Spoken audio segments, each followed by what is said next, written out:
નમસ્કાર વિદ્યાર્થી મિત્રો, વેદ ડિજિટલ એજ્યુકેશનમાં આપ સર્વ વિદ્યાર્થીનું હાર્દિક સ્વાગત છે। વિદ્યાર્થી મિત્રો, ગયા લેક્ચરની અંદર આપણે વાત કરી હતી ગરીબીના આર્થિક કારણો વિશે, જેમાં આપણે બે કારણો વિશે ચર્ચા કરી। આજે આપણે બાકીના કારણો વિશે ચર્ચા કરવાના છીએ। આપણે એની પહેલાં પણ ગરીબી વધવાના બે કારણો જોઈ ગયા, ઐતિહાસિક કારણ, ગ્રામીણ ગરીબીના કારણ। એમાં ત્રીજો આપણે જોઈએ છે આર્થિક કારણ, કે જેમાં પણ આપણે વાત કરી કે એવા કયા આર્થિક કારણો હતા કે જેના દ્વારા ગરીબીમાં વધારો થયો, કે ખેત ઉત્પાદકતા કેવી જોવા મળતી, ઓછી જોવા મળતી હતી, કે શ્રમિક દીઠ જે ખેત ઉત્પાદન થવું જોઈએ એ ઉત્પાદન થતું નહોતું। હવે આપણે બાકીના જે કારણો છે તેની ચર્ચા કરીએ તો એમાંનું એક કારણ છે નાના અને ગૃહ ઉદ્યોગોના વિકાસ વિશે વાત કરવાની, કે જે પ્રમાણે નાના અને ગૃહ ઉદ્યોગોનો વિકાસ થવો જોઈએ તે પ્રમાણે વિકાસ થયો નથી, એટલે અહીંયા કીધું નાના અને ગૃહ ઉદ્યોગોનો અલ્પ વિકાસ। કેવો વિકાસ કીધો અહીંયા? અલ્પ વિકાસ। તો હવે પ્રશ્ન એ છે કે અલ્પ વિકાસ કઈ રીતે થયો, તો તેની વાત કરીએ તો કહે છે કે બીજી પંચવર્ષીય યોજના। કઈ યોજના મિત્રો? બીજી પંચવર્ષીય યોજનાથી આર્થિક વિકાસની વ્યૂહરચના માટે, કે દેશની અંદર વિકાસ થાય એ આર્થિક વિકાસની વ્યૂહરચનાના આધારે ભારત દેશમાં પાયાના અને ભારે ઉદ્યોગોને, કે જે મહત્વના ઉદ્યોગો છે તેવા ઉદ્યોગોને, મોટા પાયાના ઉદ્યોગોને મહત્વ આપવામાં આવ્યું। યાદ કરાવજો મિત્રો, બીજી પંચવર્ષીય યોજનામાં આર્થિક વિકાસના વ્યૂહરચનાના આધારે અથવા એના ભાગરૂપે દેશની અંદર રહેલા પાયાના અને અતિ મહત્વના એવા મોટા પાયાના ઉદ્યોગોને આપણે મહત્વ આપ્યું। તો આટલો તો ખ્યાલ આવી ગયો કે આ જે બીજી પંચવર્ષીય યોજના છે તેમાં આપણે મોટા પાયાના ઉદ્યોગોને મહત્વ આપ્યું। આગળ ગયું, પરંતુ ગ્રામ્ય ક્ષેત્રે વાત કરીએ તો જે નાના અને ગૃહ ઉદ્યોગો છે, કેની વાત કરીએ મિત્રો? ગ્રામ્ય ક્ષેત્રે નાના અને ગૃહ ઉદ્યોગો, એવા ઉદ્યોગો કે જેના દ્વારા રોજગારી, ઉત્પાદન અને આવક ખૂબ વધુ હતું। ફરીવાર મિત્રો, નાના અને ગૃહ ઉદ્યોગો કે જેમાંથી આવક વધુ મળતી હતી, રોજગારી વધુ હતું, ઉત્પાદન વધુ હતું, તો એવા ઉદ્યોગોની આપણે શું કરીએ અહીંયા? તો કીધું કે અવગણના કરી, એને ધ્યાનમાં લીધા નહીં, એને મહત્વ આપ્યું નહીં। પણ કોને મહત્વ આપવા ગયા આપણે? તો વાત કરીએ તો જે મોટા પાયાના ઉદ્યોગો હતા તેને મહત્વ આપ્યું। તો મોટા પાયાના ઉદ્યોગોને મહત્વ તો આપી દીધું, પરંતુ એનો વિકાસ કરી શક્યા નહીં। પરંતુ બીજી બાજુ જે નાના ઉદ્યોગો હતા, ગૃહ ઉદ્યોગો હતા, તેની અવગણના કરી, એટલે આપણે ટોપિકનું નામ રાખવામાં આવ્યું છે અલ્પ વિકાસ। તો એની અવગણના કરવાને કારણે એમનો આપણે વિકાસ કરી શક્યા નહીં, કારણ કે દેશની અંદર સૌથી વધુ જોવા જઈએ ને તો જે રોજગારી, જે ઉત્પાદન અને જે આવક વધુ આપે ને એવા ઉદ્યોગોને જ આપણે મહત્વનું આપ્યું, તેને જ નજરઅંદાજ કરી દીધા। આપણે કેમ આપણે એમ કે બેસવા જતા હોય, ટોળાની અંદર જતા હોઈએ અને કોઈ વ્યક્તિ ત્યાંથી પસાર થાય ને આપણી સામું જોવે ને આપણને ઓળખતો હોય તો પણ જોવે નહીં, આપણને નજરઅંદાજ કરે કે આપણી હારે જ રહેલો હોય, પરંતુ આજે કંઈ કંઈ બની ગયો એટલે આપણી સામું જોવે જ નહીં। તેમ અહીંયા સરકારે એવું જ કર્યું, માત્ર ઉદ્યોગોને મહત્વ આપી દીધું। જે ખાસ મહત્વના ઉદ્યોગો હતા જેવા કે નાના અને ગૃહ ઉદ્યોગો, એને જ મહત્વ આપ્યું નહીં, એની જ અવગણના કરી નાખી। આ ઉપરાંત ખેતીનો વિકાસ તો થયો નહીં, પરંતુ ખેતી સાથે સંકળાયેલી પ્રવૃત્તિઓની વાત કરી તો કહે છે કે જે પશુપાલન, ડેરી ઉદ્યોગ, મત્સ્યપાલન, કે આમનો પણ વિકાસ થયો નહીં, એમને પણ મહત્વ આપ્યું નહીં, તેને કારણે ઓછો વિકાસ થયો। અને ઓછો વિકાસ થવાને કારણે મોસમી બેકારી, મોસમી બેરોજગારી જોવા મળી, અને તેથી ગરીબીનું પ્રમાણ વધુ જોવા મળ્યું. ઘણું બધું કહી દીધું મિત્રો. આમાં શું કીધું ફરીવાર જોઈએ તો કે જે ખેતી ક્ષેત્રનો વિકાસ થયો નહીં, ખેતી ક્ષેત્રનો તો વિકાસ ન થયો, પરંતુ ખેતી સાથે સંકળાયેલી પ્રવૃત્તિ જેવી કે પશુપાલન, ડેરી ઉદ્યોગ, મત્સ્ય ઉદ્યોગનો પણ વિકાસ થયો નહીં. હવે એમનો ઓછો વિકાસ થવાથી ભારતમાં મોસમી બેકારી જોવા મળી અને મોસમી બેકારી વધવાને કારણે ગરીબીમાં વધારો થયો.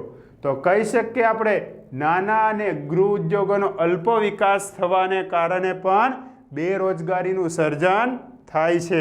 આપણે વાત કરીને પશુપાલન ઉદ્યોગ તો તમે ચિત્રમાં જોઈ શકો છો. અહીંયા પશુપાલનનું ચિત્ર રજૂ કરવામાં આવેલું છે. આગળ વાત કરીએ પછી કહે છે કે ઝડપથી વધતા ભાવો. હવે અહીંયા જે ચીજ વસ્તુ બજારની અંદર આવે છે એના ભાવોની અંદર શું થાય છે? વધારો થાય છે.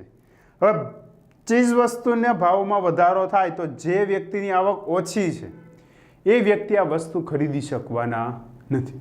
તો હવે જોવાનું એ છે કે ઝડપથી કઈ રીતે ભાવ વધે છે. તો કહે છે કે આ જે વધતા ભાવો છે તેના કારણે ગરીબીને અસર થાય છે. કે ચીજ વસ્તુના ભાવો વધે તો તેની સીધી અસર ક્યાં જોવા મળે? ગરીબી ઉપર. કારણ કે જેની આવક ઓછી છે ને એ ભાવ વધે તો એની ખરીદ શક્તિ ઘટી જાય, ખરીદ શક્તિ ઘટે તો એ વસ્તુ ખરીદી શકવાનો નથી. એટલે કીધું કે વધતા ભાવો ગરીબીને ગંભીર રીતે અસર કરે છે. કે યુદ્ધ, દુષ્કાળ, નીચું રાષ્ટ્રીય ઉત્પાદન, ઝડપથી વધતી જતી માંગ, ઉત્પાદન ખર્ચમાં વધારો, આવા કારણોથી ભાવમાં શું થાય? વધારો. કઈ રીતે? ફરીથી વાત કે દેશની અંદર વારંવાર યુદ્ધ જેવી પરિસ્થિતિ સર્જાય, વારંવાર દુષ્કાળ પડે, જે દેશનું ઉત્પાદન છે, રાષ્ટ્રીય ઉત્પાદન છે એ નીચું જોવા મળે. પછી વાત કરી કે બજારની અંદર માંગ ઝડપથી વધવા લાગે છે, ઉત્પાદન ખર્ચની અંદર વધારો થાય છે. તો આવા કારણોથી જે ચીજ વસ્તુ તૈયાર કરવામાં આવે છે, ચીજ વસ્તુ અને જે સેવાઓ આપવામાં આવે છે એ સેવાઓના જે ભાવો છે એ ભાવોમાં ઝડપથી શું થાય છે? વધારો થાય છે. અહીંયા ચિત્રમાં જોઈ શકીએ ભાવ વધારો, આખો ગ્રાફ આપવામાં આવ્યો કે શરૂઆતની અંદર એનો ભાવ ઓછો હોય છે, પરંતુ અન્ય કારણો એટલે એમાં આપણે વાત કરીએ કે યુદ્ધ, દુષ્કાળ, પછી વાત કરીએ રાષ્ટ્રીય ઉત્પાદન નીચું જોવા મળે છે, માંગ વધવા લાગે છે, ઉત્પાદન ખર્ચમાં વધારો થાય અને તેના કારણે જે ભાવ છે એ ઉચ્ચ સપાટી આવી જાય છે. ચીજ વસ્તુ કે સેવાના ભાવો વધવા લાગે છે અને આવા ભાવો વધે ત્યારે જે ઓછી આવકવાળો વર્ગ છે એ વસ્તુ ખરીદી શકતો નથી. જેના પરિણામે ઓછી આવકવાળા વર્ગ, હમણાં કીધું ને મેં મિત્રો કે ચીજ વસ્તુ કે સેવાના ભાવ વધી જાય છે તો જેની આવક ઓછી છે એ આ વસ્તુ ખરીદી શકવાનો નથી. તો અહીંયા એ જ કીધું કે જેની ઓછી આવક છે એવો વર્ગમાં ખરીદ શક્તિમાં ઘટાડો થાય છે. કે એની ખરીદ શક્તિમાં ઘટાડો થાય તો તેના કારણે જે જીવન ધોરણ છે ને નીચું જોવા મળે. હવે સ્વાભાવિક છે જીવન ધોરણ નીચું જશે તો ગરીબીમાં શું થશે? વધારો થશે. એટલે બધું એકબીજા સાથે જોડાયેલું છે કે જો ચીજ વસ્તુના ભાવ વધે તો ઓછી આવકવાળા વર્ગની ખરીદ શક્તિમાં ઘટાડો થાય, ખરીદ શક્તિ ઘટે તો એના જીવન ધોરણમાં અસર થાય, એનું જીવન ધોરણ નીચું જાય, જીવન ધોરણ નીચું થાય તો ગરીબીમાં શું થાય? વધારો થાય. એટલે અહીંયા કારણ દર્શાવ્યું છે કે ઝડપથી વધતા ભાવોને કારણે પણ ગરીબીમાં વધારો થાય છે. આગળ વાત કરી કે ભાવની સ્થિતિમાં ઉદ્યોગપતિઓ, વેપારી અને મોટા ખેડૂતોને ફાયદો થાય કે જ્યારે પણ ચીજવસ્તુ કે સેવાના ભાવ વધે છે એટલે કીધું કે વધતા ભાવની સ્થિતિમાં જે ઉદ્યોગપતિઓ છે, જે વેપારીઓ છે, જે મોટા ખેડૂતો છે એને ફાયદો થાય છે. એટલે કીધું કે ફાયદો થવાથી આવકની અસમાનતા પણ વધે. કારણ કે આ એવા વ્યક્તિઓ છે કે એના દ્વારા ચીજવસ્તુ કે સેવાનું ઉત્પન્ન કરવામાં આવે છે, ઉત્પાદન કરવામાં આવે છે. તો જ્યારે પણ વસ્તુના ભાવ વધશે ત્યારે આ વ્યક્તિઓને સૌથી પહેલો ફાયદો થાય અને આવા વ્યક્તિઓને ફાયદો થવાને કારણે દેશની અંદર જે આવકની વહેંચણી છે અસમાન જોવા મળે, આવકની અસમાનતા જોવા મળે અને તેના પરિણામે કહી શકીએ ને મિત્રો તો કહેવાય ગરીબીમાં શું થાય છે? વધારો થાય છે. આગળ વાત કરીએ તો કે છે બેરોજગારીનું ઊંચું પ્રમાણ. હવે લોકોને રોજગારી નથી મળતી, લોકોને આવક નથી મળતી, તો શું થાય છે? બેરોજગારી વધે છે. બેરોજગારી વધે તો ગરીબીમાં પણ શું થાય છે? વધારો. તો કે છે કે જ્યાં બેરોજગારીનું પ્રમાણ હોય ત્યાં બેરોજગારીનું પ્રમાણ હોય ત્યાં બેરોજગારીનું પ્રમાણ હોય. 3 વાર રિપીટ કર્યું મિત્રો. જ્યાં બેરોજગારીનું પ્રમાણ હોય ત્યાં ગરીબી જોવા મળે છે. તો વાત કરીએ આપણે તો કહે છે કે ભારતની મોટા ભાગની જે વસ્તી છે એ ગામડામાં તો રહે છે પરંતુ ખેતી ક્ષેત્ર ઉપર આધાર રાખે. શું કીધું? ભારતની વસ્તી મોટા ભાગે ક્યાં રહે છે? ગ્રામ્ય વિસ્તારની અંદર. 69% વ્યક્તિઓ એટલે કે ભારતની જે વસ્તી છે ક્યાં રહે છે? ગ્રામ્ય વિસ્તારમાં રહે છે. અને કોના પર આધાર રાખે છે? તો કે છે કૃષિ ક્ષેત્ર ઉપર આધાર રાખે છે. પરંતુ મોટા ભાગની જે ખેતી છે એ કેવી છે? વરસાદ આધારિત છે. આગળ પણ જોઈએ ને કે ભારતની જે ખેતી છે વરસાદ આધારિત છે અને વરસાદ અનિયમિત હોવાને કારણે વર્ષની અંદર 1 થી 2 વાર જ પાક લઈ શકાય.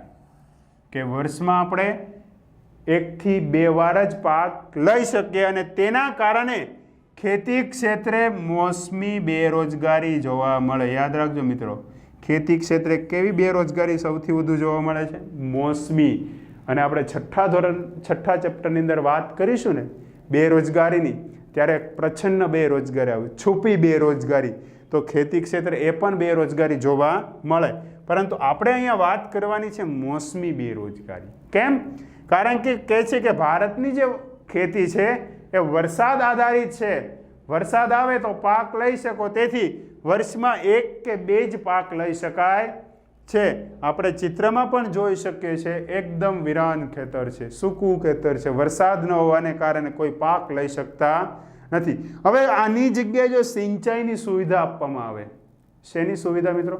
સિંચાઈની સુવિધા, તો આપણે વર્ષની અંદર ઘણીવાર પાક લઈ શકીએ, આવકમાં વધારો કરી શકીએ, તો ગરીબીમાં ઘટાડો થાય. પરંતુ અહીંયા સિંચાઈની સુવિધા મળતી નથી.